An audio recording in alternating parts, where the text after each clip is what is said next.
আপনি কি জানেন দক্ষিণেশ্বরের সেই পবিত্র ভূমিতে কিভাবে শুরু হয়েছিল শ্রীরামকৃষ্ণের ঈশ্বর লীলার অধ্যায়?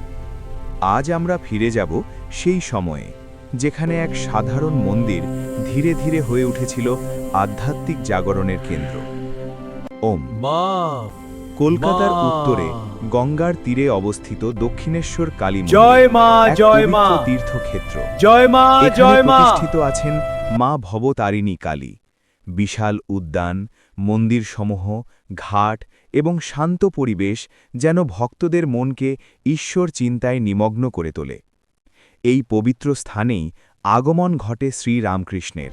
সাধারণ জয় মানুষের মা, মতো নয়, জয় মা। তার প্রতিটি পদক্ষেপ জয় মা, ছিল জয় মা। ভক্তি ও ঈশ্বর প্রেমে পূর্ণ।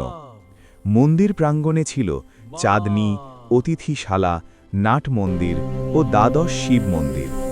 ভক্ত, সাধু ও দর্শনার্থীরা প্রতিদিন এখানে এসে শান্তি লাভ করতেন।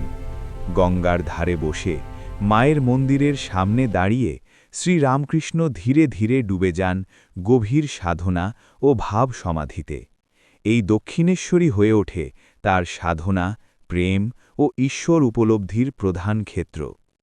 আধ্যাত্মিক অনুভূতি। এখান থেকেই শুরু হয় এক মহান আধ্যাত্মিক যুগ, যেখানে মানুষ প্রথম দেখেছিল জীবন্ত ঈশ্বর ভক্তির রূপ।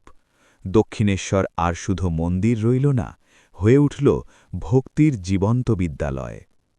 আজও দক্ষিণেশ্বরের বাতাসে যেন ভেসে আসে সেই ডাক, মাকে ডাকো, তিনি সাড়া দেবেন। ভিডিও ভালো লাগলে লাইক করুন, সাবস্ক্রাইব করুন আর কমেন্টে লিখুন জয় মা কালী।